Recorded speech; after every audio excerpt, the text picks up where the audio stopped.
Bonjour, alors j'aimerais vous présenter une plante qui est très chère à mon cœur. C'est une plante qui se définit par la mort et la renaissance et qui à elle seule est l'expression de la résilience. C'est une plante qui évolue dans le désert et qui ose couper ses racines pour se laisser emporter par le vent afin de trouver un environnement plus favorable. Ainsi, elle va pouvoir faire ses racines, ouvrir ses fleurs et donner la vie. Cette plante, c'est la rose de Régérico et elle a une importance toute particulière dans ma vie puisqu'elle m'accompagne.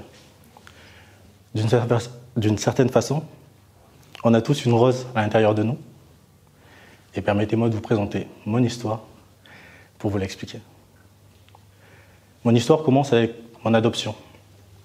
C'est la première fois que je coupe mes racines, donc je suis un peu perdu. J'ai besoin de sens et surtout de me défouler. Et je vais trouver mon histoire dans le sport, notamment le rugby, un sport un peu guerrier, parfois un peu barbare, mais que je trouve très poétique. Il nous apprend les valeurs de la famille, celle du goût du sang, de se dépasser, quitte à se blesser, mais toujours se relever. Et je vais me lancer corps et âme dans ce sport. Je vais y faire mes racines, tant et si bien que je vais devenir bon, et je vais m'épanouir dans ce sport. Et le rugby me fera grandir, mais également il va me blesser. Et rapidement, je vais devoir apprendre à guérir moi-même et les autres. Je vais trouver le massage, qui va devenir un élément prédominant dans ma vie.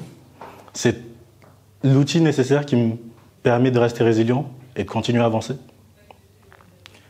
Et avancer, c'est ce que je vais faire jusqu'à ce que le rêve se brise, jusqu'à ce que le rugby me remercie. Mais c'est un peu plus tard, quelques jours après, que tout bascule. C'était un soir de juillet. Après l'obtention de nos diplômes, avec nos amis, on décide de se retrouver et de faire une fête pour se féliciter, mais également pour se dire adieu, parce que chacun part vers de nouveaux horizons. Et cette fête, on va la faire chez ma copine, où je réside en ce moment. Et dans notre couple, ça va pas très bien en ce moment. Donc naturellement, pendant cette soirée, on va se quitter. Et ça va être trop pour moi. Trop pour moi, je vais avoir envie de partir dans un endroit où je peux me ressourcer. Cet endroit, c'est le parc. Donc je prends ma voiture, je mets les clés sur le contact, je démarre. Et là, quelque chose à l'intérieur de moi s'effondre, littéralement. Je perds connaissance. Un peu plus tard, c'est l'airbag qui me réveille. Je tâte mon corps, je tâte et je me dis que tout va bien. Rien de cassé, donc tout va bien. Mais peut-être que tout va pas si bien que ça. En l'espace de quelques jours, tout ce qui faisait sens dans ma vie, le rugby, mon entourage et même mes amours, tout ça s'est effondré. Et à ce moment-là, je me sens vide, perdu, comme fauché. J'ai l'impression d'être mort pour la seconde fois. Un peu plus tard, on m'apprendra que j'ai fait un burn-out et qu'il va falloir que je prenne soin de moi, que j'apprenne à prendre soin de moi surtout. Et au fond de moi, il y a une petite part de moi qui me dit bon ben, je sais que tu vas pouvoir te relever, mais ça va passer par l'errance. Parce qu'en dehors du rugby, je connaissais rien, donc j'ai dû tout apprendre. Et je file. Débarrassé de mes anciennes racines douloureuses, je me laisse emporter d'emploi en emploi, en me disant peut-être que si je trouve un nouvel employeur, peut-être que si je découvre un nouvel secteur, peut-être qu'au fond, je vais me rencontrer. Mais à un moment, je vais avoir besoin d'ouvrir mes horizons de manière plus large. Et à ce moment-là, je vais tomber sur une formation de clairvoyance. Alors effectivement, c'est un peu perché, en tout cas c'est ce que je me dis. Mais j'ai besoin de voir loin.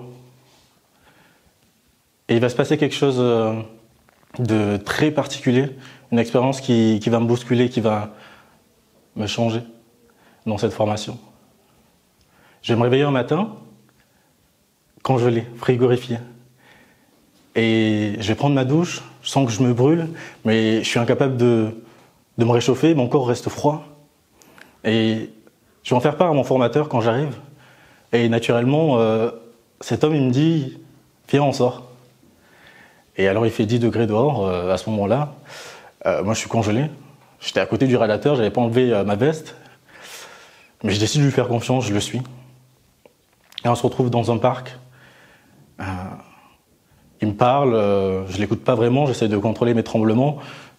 Je fais pas vraiment attention. Et puis à un moment, il me dit bon, ben, tu vois l'arbre, fais-lui un câlin. Alors je le regarde. Pour voir si j'ai bien compris ce qu'il m'avait dit, je le prends un peu pour un fou. Mais en même temps, c'est un peu mon baroud d'honneur, donc j'y vais. Et je vois qu'au moment où je touche l'arbre, il y a vraiment quelque chose qui traverse de lui à moi. Je sens que mon corps se réchauffer, je me sens revivre. Et à ce moment-là, oui, je l'enlace carrément, cet arbre. J'ai l'impression que c'est comme un cadeau qu'il me fait. J'ai l'impression que, parce que cet arbre, il a déjà connecté sa rose, mais il est capable de me la transmettre, parce qu'il a déjà fait le chemin. Et je sais pas combien de temps on reste comme ça. Mais quand je lâche l'arbre, ben j'ai l'impression que c'est moi le fou.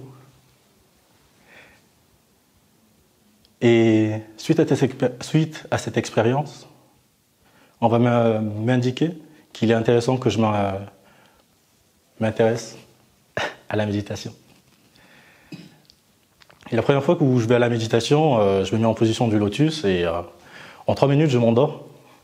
Alors je comprends que j'ai pas fait de méditation, mais je comprends aussi le potentiel qu'a la méditation parce que habituellement il me faut 1 heure pour m'endormir.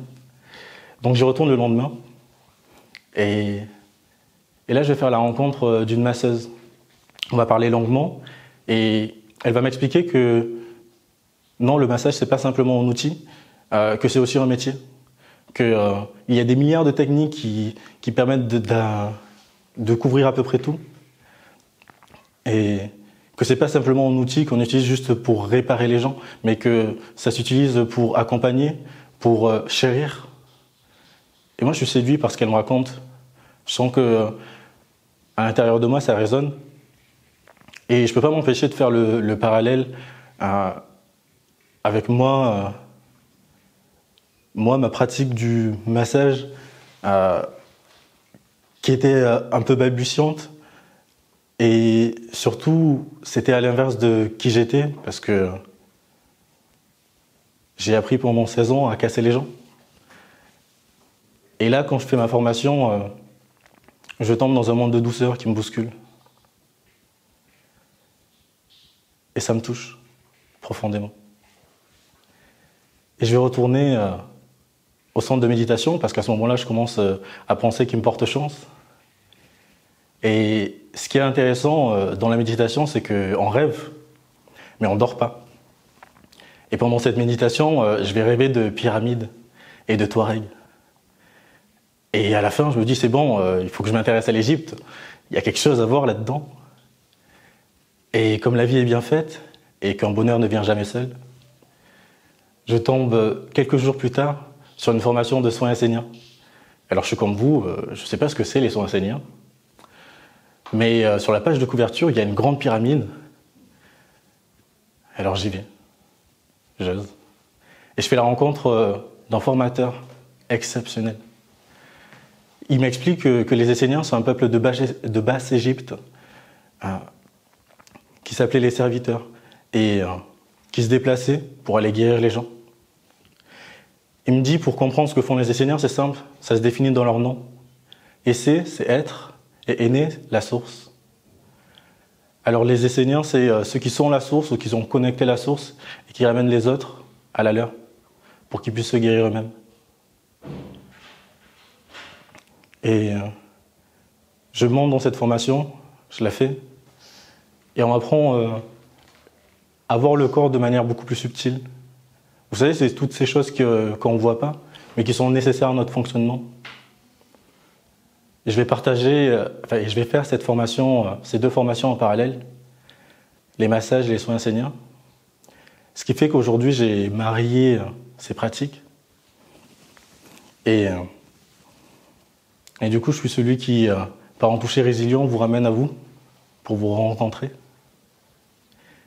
Et quand je regarde derrière, je me dis que je n'aurais pas pu être là sans la rose de Jéricho. Et je la garde au fond de mon cœur. Et je me dis, j'ai envie aussi de vous la transmettre, cette rose. Parce que parfois, la vie nous bouscule. Parce que parfois, c'est nos passions qui nous brûlent. On a besoin de prendre un moment pour soi. Et moi, je serai celui qui vous apportera le souffle pour aller vers un endroit plus favorable, ou bien la source, pour faire renaître la fleur à l'intérieur de vous, à volonté. Merci.